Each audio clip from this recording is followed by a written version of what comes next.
Em nome do Pai, do Filho e do Espírito Santo. Amém. Ave Maria, cheia de graça, o Senhor é convosco. Bendita sois vós entre as mulheres, e bendito é o fruto do vosso ventre, Jesus. Santa Maria, Mãe de Deus, rogai por nós, pecadores, agora e na hora de nossa morte. Amém. São Felipe Neri, rogai por nós. Nossa Senhora de Fátima, rogai por nós. Em nome do Pai, do Filho e do Espírito Santo. Amém. Bom dia a todos. Nós estamos aqui na página 93 do livro A Fé perante a Ciência Moderna, escrito pelo Monsenhor de Seguir,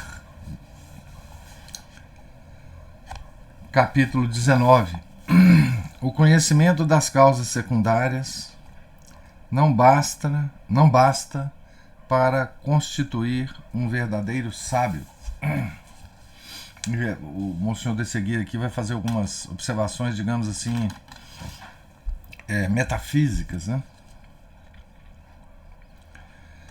O conhecimento das causas secundárias pertence à meia ciência, se porventura pertence. Ela afasta da fé mais do que aproxima.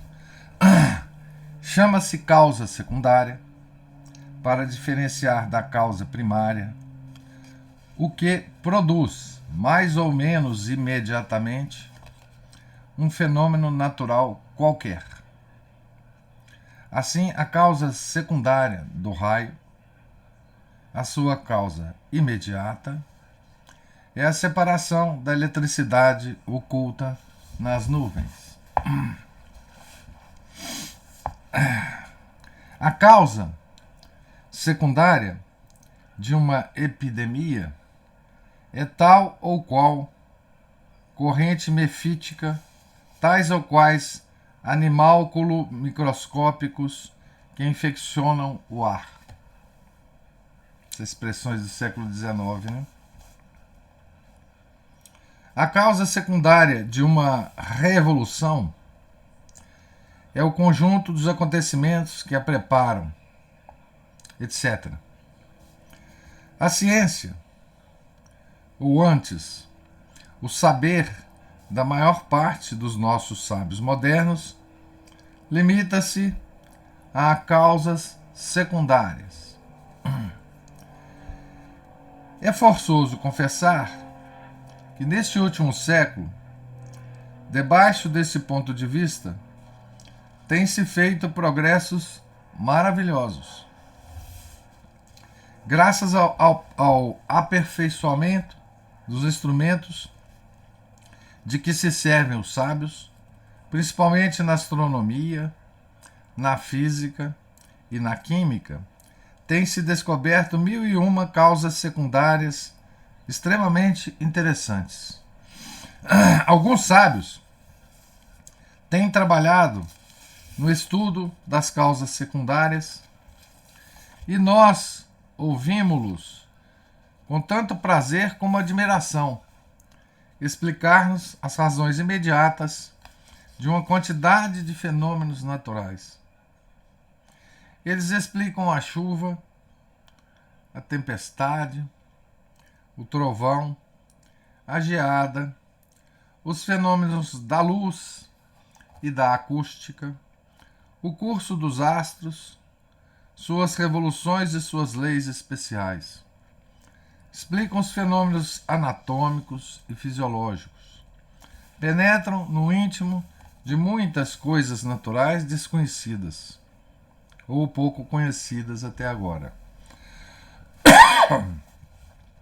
É isto saber, verdadeiro saber. E a Igreja é a primeira a prestar-lhe homenagem. Mas, por se ter levantado o véu que cobre as causas secundárias, merecer-se-á o nome de sábio. Este conhecimento será a verdadeira ciência? Sim e não. Sim, se por ciência se entende simplesmente uma grande massa de conhecimentos e um certo número de observações inteligentes, bem feitas, agrupadas em um todo como um bonito ramalhete. Não se por ciência se entende a penetração e o conhecimento das causas até a sua primitiva origem. A ciência imperfeita das causas secundárias está para a ciência viva e propriamente dita como um ramalhete de flores separadas de suas hastes está para as bonitas plantas sobre as quais foram colhidas as flores. O ramalhete, tão encantador como é, não tem mais vida. A planta, ao contrário, está com as suas flores, suas folhas, suas hastes, sua seiva, sua raiz, a obra completa, a obra viva do Criador. Há 3 categorias de sábios, ou de homens reputados como tais: os materialistas, os deístas e os cristãos. Os materialistas podem ter ciência, mas não terão jamais a ciência completa que atinge o fundo das coisas, que se eleva até a causa primária. Os deístas, que chegam até Deus, até o ser supremo e necessário, têm uma ciência sem vida, uma ciência essencialmente imperfeita, que o Deus que reconhecem não é o Deus vivo, o único verdadeiro Deus, Criador e Senhor do mundo. O seu Deus é o Deus filosófico, ou, se assim o querem, é o verdadeiro Deus, mas unicamente conhecido pelo exterior, de um modo totalmente insuficiente. Só os cristãos podem ser sábios, em toda a acepção da palavra, porque são os únicos que atingem o Deus vivo, que é Jesus Cristo. O mundo da natureza, que é o domínio da ciência, existe para Jesus Cristo e por Jesus Cristo. A fé vem completar a ciência, fazendo-lhe plenamente conhecer o autor da natureza, que é, ao mesmo tempo, o autor da graça. Olha que coisa, né? Que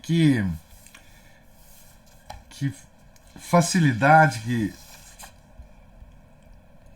o Monsenhor de Seguir tem de colocar coisas difíceis no papel, né? Para que nós, outros, as entendamos, né? Então aqui ele está, digamos assim, depois de ter refutado a ciência, né? Ele está, digamos assim, delimitando e ao mesmo tempo elogiando o que a ciência faz, né? Então, a primeira coisa que ele está fazendo aqui, ele está dizendo a respeito da limitação da ciência, que é uma limitação imposta pela própria ciência, mas também imposta pela forma de conhecer do homem. Né? A ciência só pode ser, no máximo, isso que ela é, a boa ciência, né? A boa ciência.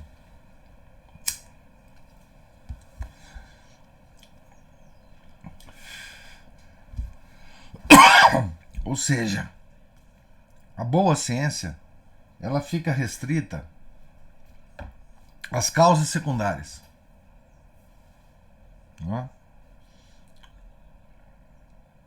O bom cientista é aquele que sabe disso. Não? O bom cientista é aquele que se limita às causas secundárias, sabe que sua atividade se limita às causas secundárias, está feliz com isso, está fazendo o trabalho dele, que é um belíssimo trabalho. Como o próprio Monsenhor de Seguir diz aqui, não é? Nós todos temos admiração por essa ciência, não é? Ele diz: ouvimos-los, os cientistas, com tanto prazer como admiração. Né? Explicar-nos as razões imediatas de uma quantidade de fenômenos naturais. É muito legal mesmo. Né? E quais são essas coisas que no século XIX se admirava? Né? É diferente hoje. Né? Eles explicam a chuva, a tempestade, o trovão, a geada, os fenômenos da luz e da acústica, o curso dos astros, suas revoluções e suas leis especiais. Explica os fenômenos anatômicos e fisiológicos, penetram no íntimo de muitas coisas naturais desconhecidas ou pouco conhecidas até agora. Imagina o tanto de coisas que a gente pode acrescentar nessa lista, né? Já agora, cento e tantos, quase 200 anos depois do Monsenhor de Seguir, né? Coisas importantes, né? E coisas úteis, além de causar-nos admiração, né? São coisas muito úteis, né? Na área da medicina, na área da matéria, né? Na área da... Enfim, coisas que a gente tem contato todos os dias, né? Com a tecnologia, né? Que hoje admiraria muito o Monsenhor de Seguir, né? Se ele fosse vivo, né? Tá certo? Então, ele diz ainda: a igreja é a primeira a prestar-lhe homenagem. Então, veja como que Deus é bom, né? Quer dizer, mesmo só conhecendo as causas secundárias, nós fazemos maravilhas, né? O homem consegue maravilhas só conhecendo as causas secundárias. Né? O homem com a sua razão, né? Com o seu intelecto, que Deus nos deu, né? Então, um cientista que tivesse isso na consciência, né? Seria um bom cientista, obviamente. Né? Ele entende a limitação do que ele faz, ele sabe que aquilo tem importância, mas ele fica caladinho em relação às outras coisas. O problema é esse. Né? O problema é esse. O problema é que os cientistas hoje, eles não ficam limitados a isso. Não é?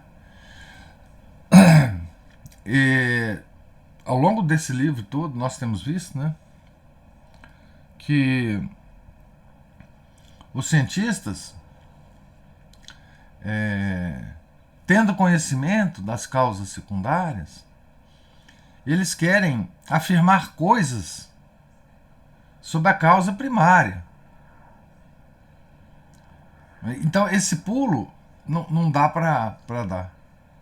Não é? A ciência não permite isso. Não é? Então, o problema é todo esse. Né? É um problema metafísico. Né? Das causas secundárias, não se pula para a causa primária através da ciência. Né? E é muito interessante que ele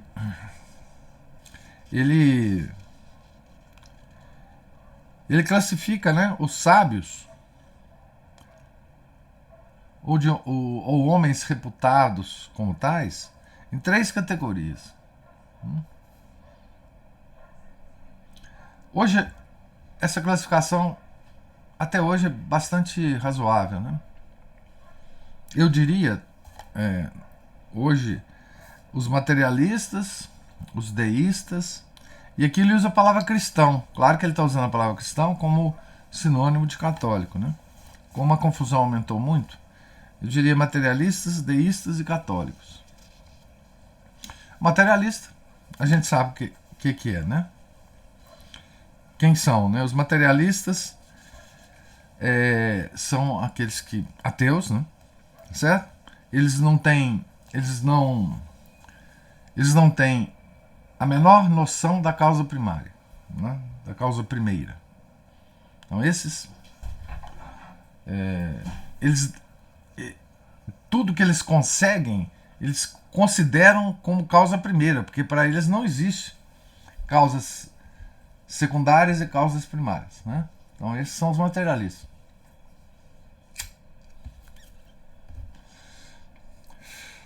Os deístas, digamos assim, são aqueles que acreditam no Deus aristotélico, né? Eles chamam aqui de Deus filosófico, né? Um Deus sem vida, né? Um Deus que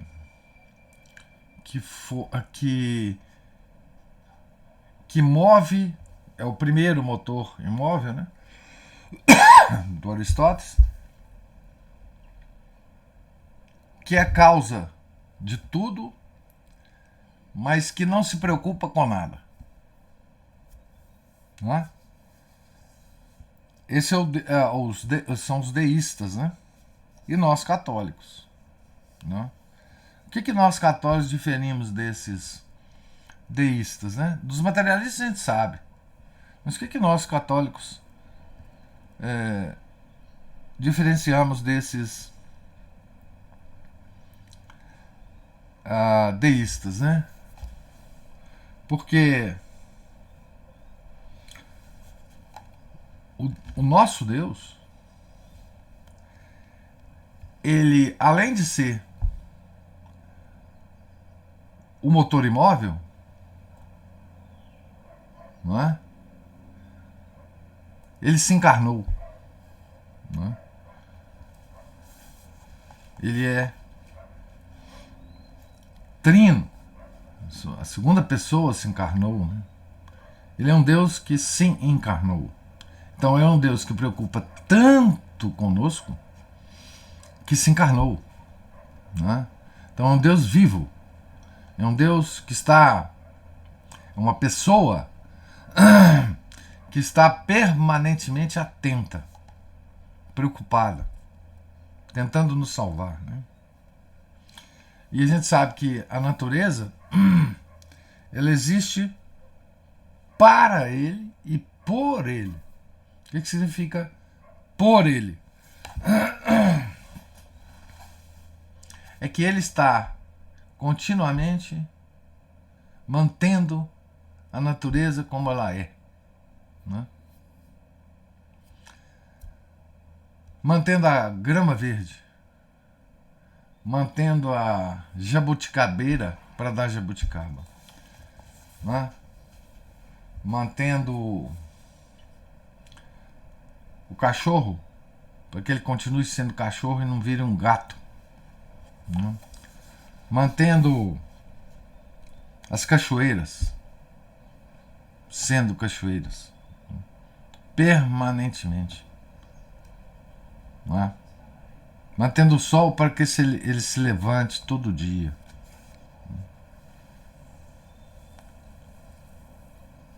E o que escapa aos deístas e aos materialistas, né?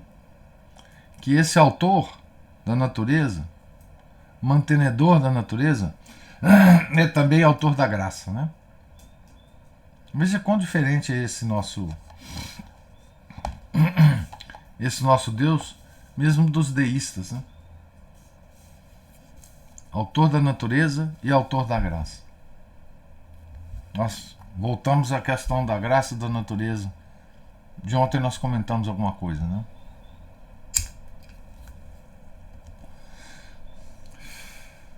Nós católicos, sabemos que nós estamos na natureza, mas estamos à procura dessa graça, não é? Sempre. Não é? A igreja nos ensina como procurar a graça, né? Como obtê-la, não é? Independente da vontade, digamos assim, livre de Deus de nos dar essa graça quando Ele quiser, não é? Nós aprendemos com nosso Senhor Jesus Cristo, que é o próprio Deus, não é? Que temos sacramentos para que essa graça nos seja dada, não é? Certo? Então, essa é a diferença. Um cientista católico é muito diferente de um cientista materialista e de um cientista deísta. E existem muitos, graças a Deus, na história, né? Certo? Então, nesta união da ciência e da fé, a distinção do domínio sobrenatural permanece inteiramente. Não há confusão nem divisão, porém distinção na união e união na distinção. Olha que as palavras foram muito bem escolhidas aqui, né? Tá certo? Então, nesta união da ciência e da fé, a distinção do domínio sobrenatural permanece inteiramente. Não há confusão, nem divisão, porém distinção na união e união na distinção.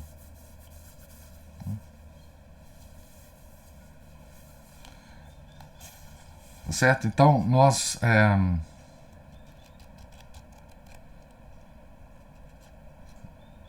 essa união da razão e da fé, né? É uma coisa superior essa união, né? Porque há união e distinção, né?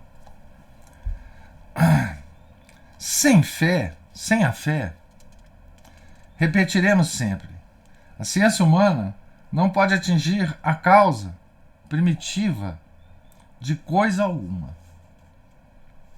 Sem a fé, ela conserva-se superficial, mesmo quando parece profunda. Fica na terra e nunca se eleva bem alto. Só a fé revela a inteligência, a causa primária de tudo. Essa é a luz da fé, né? Luz da fé.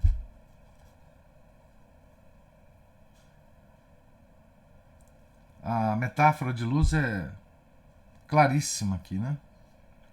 Ela ilumina, né? A inteligência, né? A luz da fé ilumina a inteligência. Só a fé revela à inteligência a causa primária de tudo. Esta causa, que é preciso encontrar sob pena de permanecer estranho à ciência completa e viva, é primeiramente o mistério universal do Cristo, tipo fundamental de todas as obras exteriores de Deus. Deus cria pela palavra, né? Pelo verbo, né? Então Deus cria por meio de Cristo. Tipo fundamental de todas as obras exteriores de Deus. Depois, mais profundamente, ou se bem o querem, mais alto ainda, é o mistério da unidade de Deus na Trindade do Pai, do Filho e do Espírito Santo. Então esse aqui é o funcionamento interno da Santíssima Trindade, né? Todo conhecimento que não para no mistério de Jesus Cristo, no mistério da vida de Deus, na adorável Trindade, não é ciência propriamente dita. Olha a altura que Monsenhor de Segui está nos levando aqui, né?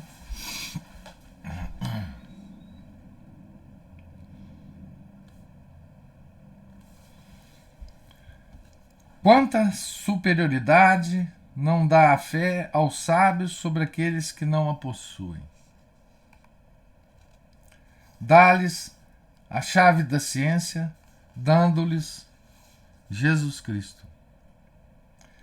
Esta chave abre, diz a Escritura, e ninguém pode fechar. Ela fecha e ninguém pode abrir. É belo contemplar como, para conservar a sua coroa, a ciência humana é obrigada a inclinar a fronte perante aquele que disse: Eu sou o princípio e o fim. E como, para penetrar nos mistérios da natureza, o gênio do homem tem necessidade da fé. Graças a Deus, o número de sábios cristãos aumenta cada vez mais. Isto será a salvação da ciência e é o seu futuro. Bem, aqui acho que o Monsenhor de Segui errou, né? Então, o tom desse capítulo é muito diferente, né? Há uma elevação de tom aqui, clara, né? Assim, o Monsenhor de Segui, ele quis elevar, né, esse tom justamente para distinguir, né, os sábios, né? Colocá-los em seus devidos lugares, né? Tá certo? Então, ele primeiro nos explica a questão das causas secundárias e causas primárias, não é? Limita a ciência nas causas secundárias, nos diz que é impossível, sem a fé sobrenatural, passar das causas secundárias para as causas primárias. Classifica os cientistas em 3 grupos, os sábios, vamos dizer assim, em 3 grupos, né? Materialistas, deístas e católicos. Caracteriza o sábio católico, não é? É aquele que sabe que o mesmo autor da natureza é o autor da graça, que é nosso Senhor Jesus Cristo, não é? Fala em relação à iluminação que a inteligência recebe da fé, não é certo? E nos diz por último simplesmente que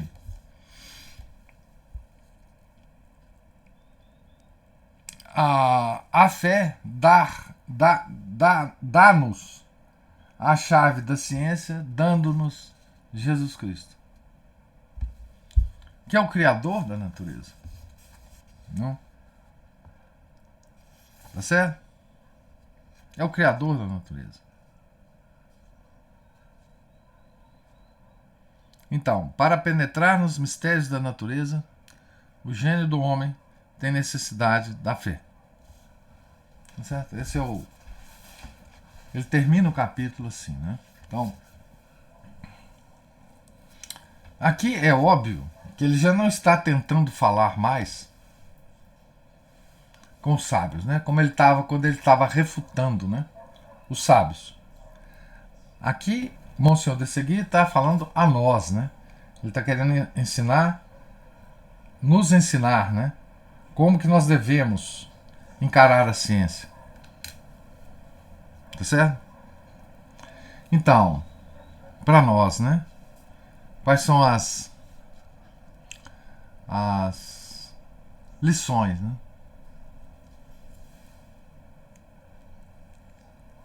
Toda vez que a gente vê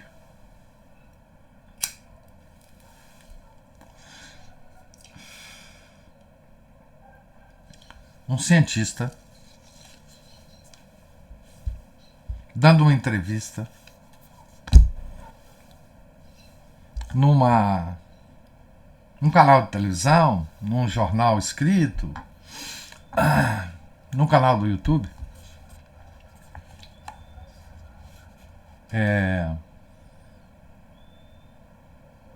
nós temos que pegar o que ele está falando e fazer a delimitação que ele faz aqui. Esse cara está falando de quê? De causas secundárias. Então, enquanto ele estiver falando de causas secundárias, ele merece de nós uma moderada atenção. Hoje, até quando ele fala isso, ele já fala com uma certa narrativa. Mas acontece que os cientistas de hoje nunca param por aí. Né? Eles, no discurso deles, certamente, eles vão extrapolar o conhecimento das causas secundárias e tirar conclusões gerais. Né? Por quê? Porque isso é quase que o métier atual dos cientistas. Eles sentem a necessidade de ultrapassar a barreira, como que o sentimento deles deve ser o seguinte: se eu não ultrapassar essa barreira, eu não vou mostrar o quão fundamental é o meu trabalho, não é? Então, a hora que ele começar a falar essas abobrinhas, aí nós paramos de escutá-lo, né? Se nós estivermos dispostos a escutar os cientistas, né, modernos. Eu, particularmente, não tenho a menor paciência mais com esse pessoal. Né? Esses anúncios de coisas extraordinárias, né, que vai mudar toda a nossa concepção do universo, eu já nem quero saber. Né? Há uns tempos atrás, anunciaram que tinham descoberto a tal partícula de Deus, que isso ia mudar tudo. Né? O bóson de Higgs. Isso ia mudar tudo. Ficou aí buzinando, o pessoal ficou buzinando no nosso ouvido. Isso durante, para quem acompanha, né? Isso durante, sei lá, uma semana, 2 semanas, 3 semanas. Depois ninguém mais falou sobre esse miserável bóson de Higgs. Né? Isso na física das partículas. Né? Depois, quantas vezes já não anunciaram a cura do câncer? Eu perdi a conta. Tá certo? E por aí vai, né? Na área de alimentos é até brincadeira, né? Os anúncios, né? Descobrimos agora que o que faz de fato mal pro coração. Aí faz aquela coisa toda, né? Então, mesmo nas causas secundárias, a ciência já nos cansou, né? Bom, nos últimos 2 anos. Então, veja, mesmo nas causas secundárias, uma coisa que o Monsenhor de Seguir não tinha aqui nessa época dele, o mundo não conhecia isso, né? É a indústria de base científica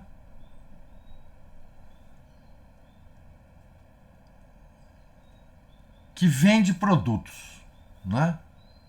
Então, hoje, toda a narrativa científica é com base em propaganda de produtos. A, a indústria farmacêutica hoje é uma das maiores indústrias mais lucrativas do mundo, né? Talvez só perdendo para o tráfico de drogas. Eu não sei exatamente isso, mas em algum momento já foi assim, não é? Então, mesmo nessa questão das causas secundárias, quem hoje não duvida, não é? Ou quem hoje não sabe, não é? Que toda a formação médica no mundo inteiro ela está direcionada apenas para a indústria farmacêutica. Né? Quem não percebeu isso ainda, né? Então, descoberta de médico, de ciência médica, tá certo? Não se deve mais ouvir, né? Não se deve mais ouvir. Eu não ouço mais, não quero saber. Né? Não quero saber o que eles estão falando que eu devo ou não comer, etc, etc. Né? E no século XX, obviamente, começou também a haver na ciência um resgate ou uma ampliação daquilo que foi considerado a maior característica da ciência moderna. Isso já enaltecido no século XVI e XVII, né? Que a ciência moderna ela promoveria o controle do homem sobre a natureza.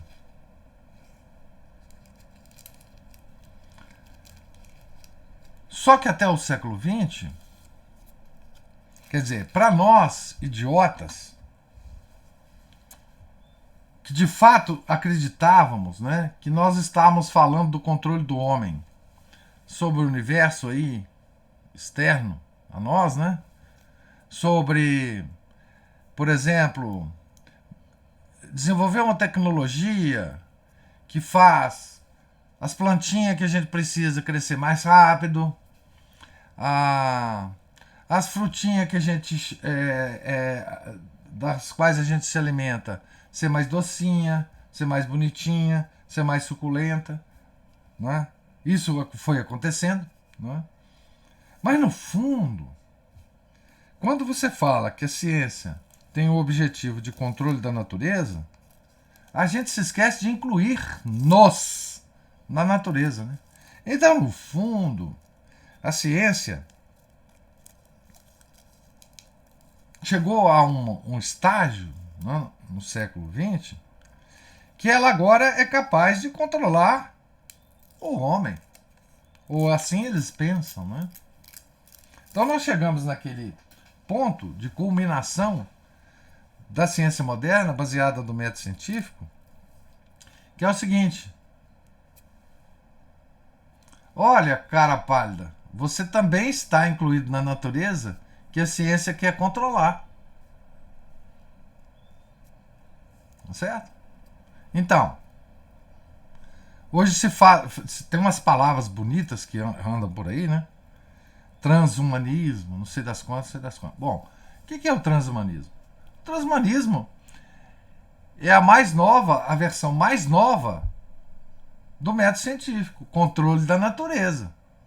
Quando o homem descobriu que ele estava incluído nesse controle que a ciência prometia para a natureza, aí a coisa ficou mais preocupante para nós, né? Enquanto a gente estava controlando a plantinha para ela crescer mais rápida, para ela ser mais produtiva, para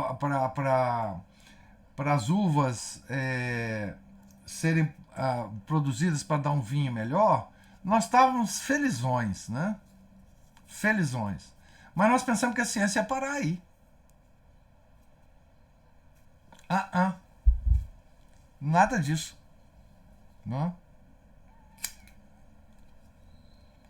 Então, esses mesmos cientistas que, conhecendo as causas secundárias, mesmo sendo ateus, conseguem maravilhas no controle da natureza, ora, eles vão conseguir maravilhas também no controle do homem, porque o homem pertence à natureza, parte nossa pertence à natureza, né? Tá certo? Qual que é o erro desse pessoal? É que eles pensam que o homem, no seu ser integral, pertence à natureza. E nós sabemos que nós não. Nós somos um composto, né? De corpo e alma. E é por isso que todos os planos de controle do mundo não vão dar certo. Vão causar muito mal. Mas é claro que não vai dar certo. É claro que não vai dar certo, não é? Porque nós não somos só seres materiais. Se fôssemos, esse controle mundial, ele aconteceria um dia, né? Mas podem ficar tranquilo, não tem jeito, porque eles não têm a dimensão do homem, a dimensão espiritual do homem, certo? Nós somos compostos, seres compostos.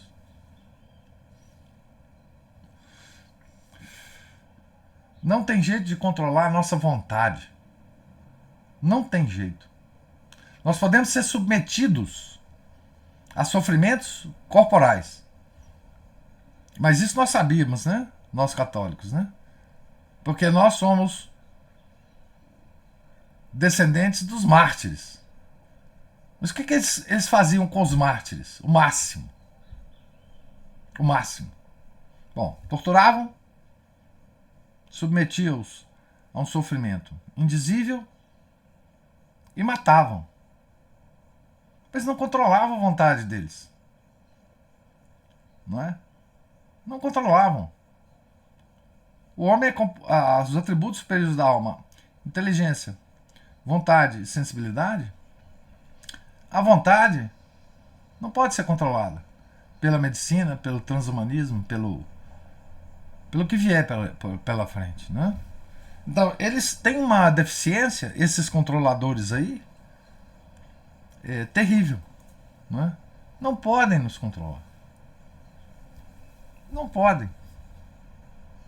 Não é nos controlar, nós católicos. Eles não podem controlar a vontade do homem. Não podem. Eles podem sugerir coisas, como o demônio sugere, né? Através da propaganda. Eles podem tentar ganhar o atributo mais inferior da alma, que é a sensibilidade. Mas se a nossa vontade for forte, não há nada contra a nossa vontade. Não existe nada. Aliás, nem Deus vai contra a nossa vontade, não é isso? Porque foi assim que Deus nos criou. O homem é o único animal que pode recusar viver segundo as leis de Deus. O cachorro não pode, a minhoca não pode, o esquilo não pode, a tartaruga não pode, né? O tubarão não pode. Eles vivem exatamente como Deus quer. Mas o homem pode viver diferente, por causa da vontade. Então Deus, nem Deus vence a vontade do homem.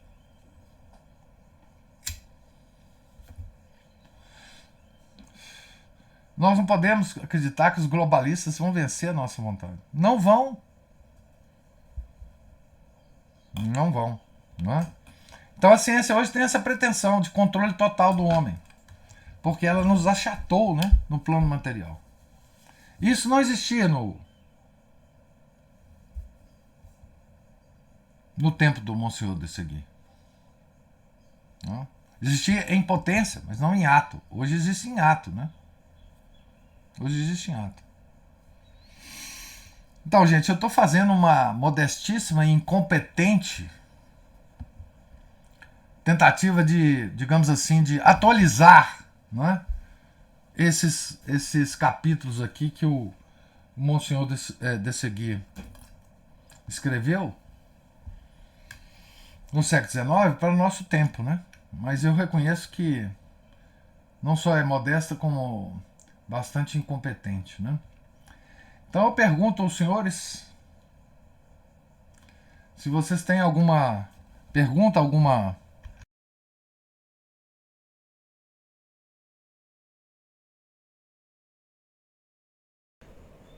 Acho que deu uma travada aqui da nossa leitura.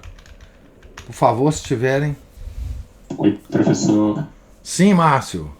Tudo bom? Tudo. Beleza. Bom, o que o senhor falou é aquela velha história reeditada, né? Tanto do sereis como deuses do Gênesis como da Babilônia, né? E aí vão se repetindo, né? O ser humano ele ultrapassa a competência, o âmbito de competência dele para querer ser Deus, né? Brincar de Deus, né? Então, não só, vamos dizer assim, talvez esse salto tecnológico e científico aí dos últimos séculos tenham sido muito mais impulsionados pelo diabo do que por Deus mesmo, porque como o ser humano né, quis se colocar no lugar de Deus e colocar o conhecimento, né, a serviço do controle e a dominação, a escravização de outras pessoas, né, não só a ciência farmacêutica, a engenharia, a administração, a economia, mas também a política, né? Política, antropologia, sociologia, pode Isso, pular tudo isso aí. tudo para colocar o ser humano debaixo das botas de outros, né? É. E exatamente isso, endeusar, o endeusamento do Estado, né, que o pessoal chama de estatolatria, vem Isso. daí. É a velha Muita idolatria, gente... idolatria antiga. Deusa Diana, deusa. Enfim, é todas essas. É idolatria pura. Exato. Tornar as capitais dos estados, dos países, as câmaras legislativas, os tribunais, os palácios executivos, verdadeiros tronos de Satanás. Me lembro do senhor contando Isso. daquela história lá do livro de São Paulo, onde você falava Éfeso, trono de Satanás. Eu pensava assim, nossa, mas que nojo! Que nojo um título desse. E me parece que Éfeso também foi onde Nossa Senhora morou por último, não? Sim, sim. Aí você também vê uma coisa interessante, que de vez em quando Nossa Senhora aparece aqui ali e pede, eu quero construir um santuário aqui, um santuário ali. E vários desses santuários também, assim, só saindo um pouquinho só do contexto, mas eu quero voltar aí de novo. Que ela coincidiu muitas vezes de serem verdadeiros locais, vários esses santuários marianos acabaram sendo feitos em locais onde eram justamente antes os tronos de Satanás, dos pagãos, lugares de oferendas, de sacrifícios, né, como até em Chartres mesmo, parece que era um centro, era um santuário druida. Sim. Alguns romanos, né? Uhum. E exatamente isso, né? Que a igreja vem para poder derrubar essa idolatria, derrubar esse paganismo, e lá vem o ser humano trazendo o paganismo de volta, impulsionado, né? O senhor sabe por quem? Todo mundo sabe por quem já, né? Aí se o senhor falou brilhantemente bem, caso o senhor queira acrescentar mais alguma coisinha sobre essa idolatria, porque muita gente acha que idolatria é colocar só, né, colocar uma estatuazinho no orixá lá e ficar lá. Ou colocar o Buda, né? O Buda mole. O Buda mole. O Buda mole. O Buda mole. Né? O nariz do tipo assim, o Budão. O Buda, a Pachamama, sei lá o que for. Aí se eu puder falar um pouquinho mais dessas idolatrias, quer dizer, eu só vou acabar falando, só aprofundando mais aí. Claro. Modernas, inclusive da ciência. A ciência é um ídolo pagão, né? O trono da ciência hoje, veja que coisa interessante, né?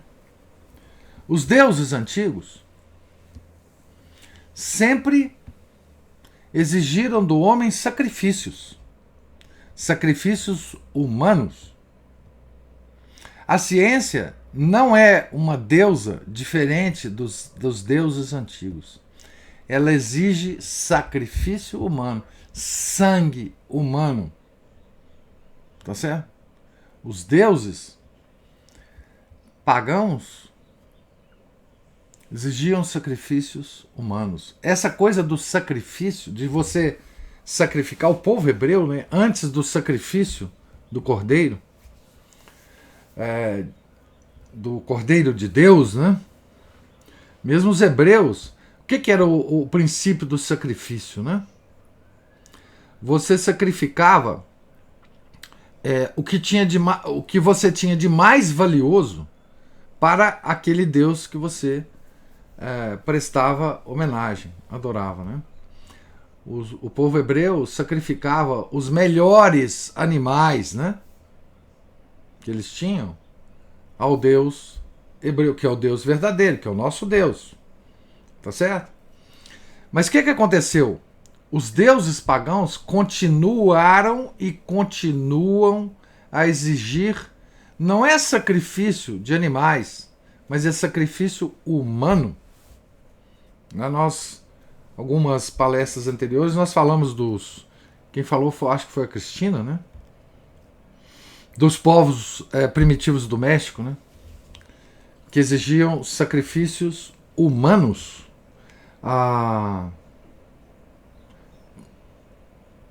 Catargo, né? O povo romano ficou tão impressionado com os sacrifícios humanos feitos naquela cidade que quando eles invadiram Catargo, eles destruíram Catargo completamente, os prédios, ficou tudo ao resto do chão. Tal o horror que causou, né? Ao povo romano, né? Mas esses sacrifícios antigos eles não chegam aos pés, ao dedão do pé dos sacrifícios modernos de vida humana. Todas as idolatrias modernas exigem muito sacrifício humano, né? Nós podemos começar com a Revolução Francesa, né? Em que as ruas das principais cidades da França eram permanentemente cobertas de sangue humano, de cabeças separadas do corpo, né? Nós vamos ver agora, no curso sobre a Revolução Francesa, nesse semestre, como isso ocorreu, né? Vocês vejam que as ideologias do século XIX que foram transportadas para o século XX, quantos milhões de pessoas tiveram que morrer aos pés desta idolatria, não é? E a medicina? E os experimentos médicos? Que nós estamos, inclusive, sofrendo um deles agora, não é? Quantas vidas foram sacrificadas por esse ídolo? Então, não se enganem. Os ídolos pagãos ainda estão cobrando vidas aos pés dos seus altares, né? Hoje existem altares de deuses pagãos. São Paulo dizia o quê? Que os deuses pagãos são demônios. Certo? Então, hoje nós temos templos em que se adora esses deuses. São diferentes dos templos antigos. É claro que são. Não é? É claro que são. Mas onde que estão esses templos? Vejam as sedes. As sedes das grandes companhias, não só farmacêuticas, não é? Mas todas as companhias que estão a serviço do sacrifício humano, não é? Esses são os templos. Esses são os templos. Não é isso?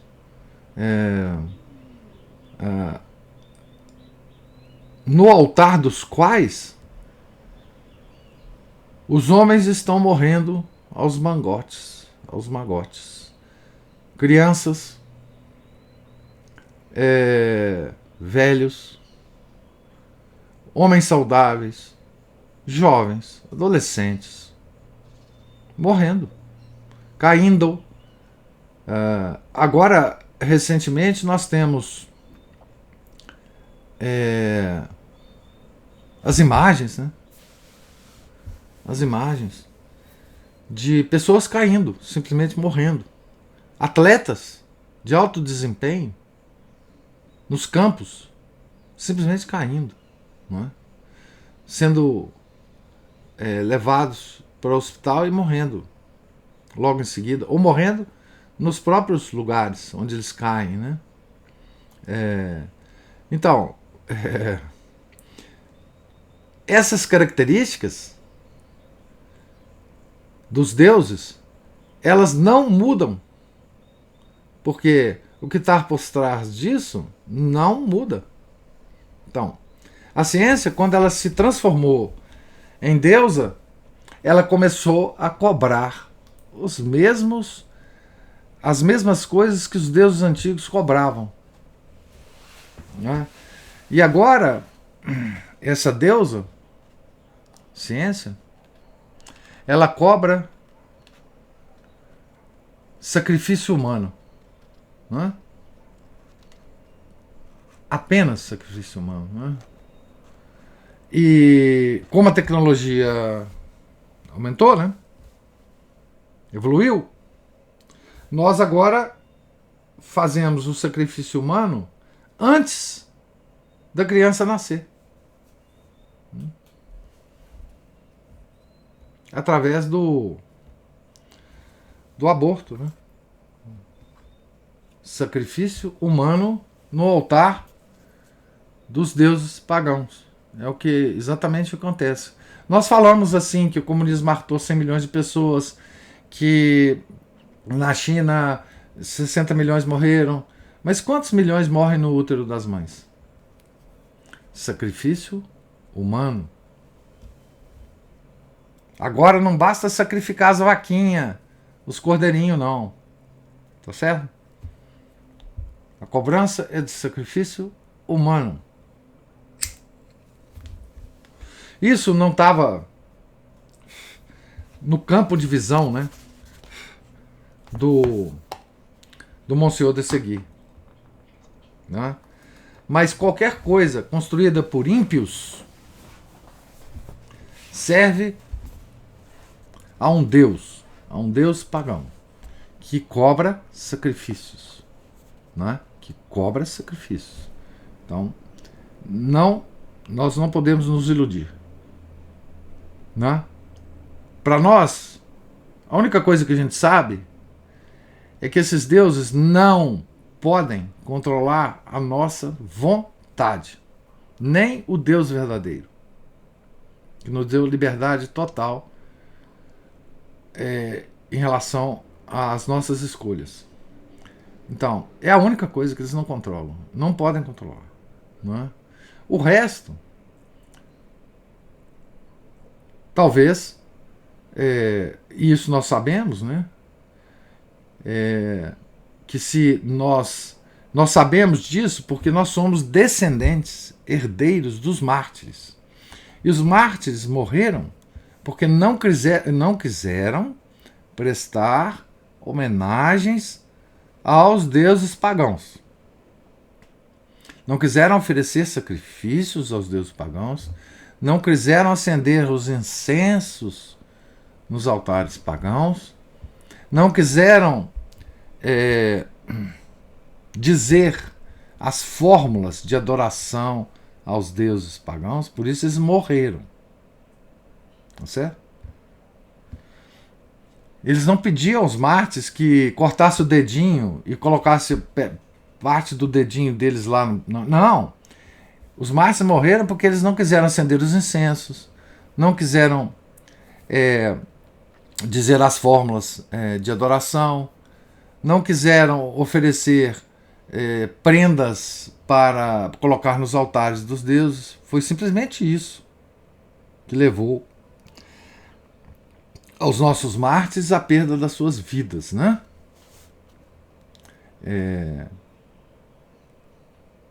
E isso pode ser que esteja retornando em alta escala. Está retornando em alta escala, né? Claro, nunca houve na Idade Moderna, nunca houve um tempo em que não houvesse mártires católicos, né? Por ideologia, enfim, né? Ontem mesmo eu estava vendo um caso em que um padre de 86 anos foi assassinado por 2 muçulmanos durante uma missa que ele estava celebrando. E os muçulmanos pediram ao padre simplesmente para se ajoelhar diante deles muçulmanos. E o padre se recusou.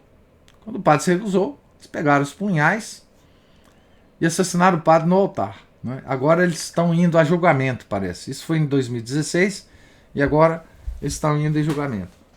Então, é assim. O martírio é assim mesmo, né? Ou você se ajoelha perante o ídolo pagão, ou você morre. Não é isso? Está chegando o tempo em que já chegou, né, o tempo em que isso pode acontecer com qualquer um de nós, né? Promovido pelos deuses modernos, né? Que não são diferentes, eles são diferentes em nome, eles são diferentes em apresentação, eles são diferentes nos templos que eles têm, mas eles são os mesmos deuses pagãos.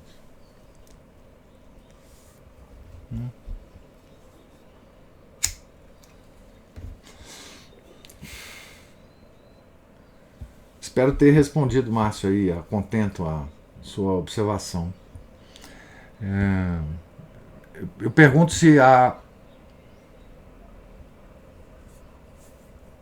alguma observação. Então, nós estamos então na página.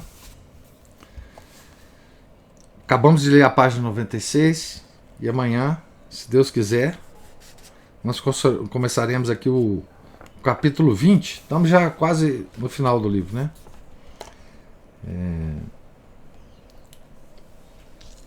Capítulo 20, página 97, começaremos amanhã.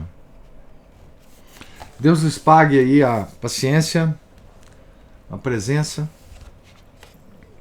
Tenham todos um santo dia. Fiquem com Deus. Em nome do Pai, do Filho, do Espírito Santo. Amém. Ave Maria, cheia de graça, o Senhor é convosco. Bendita sois vós entre as mulheres, e bendito é o fruto do vosso ventre, Jesus.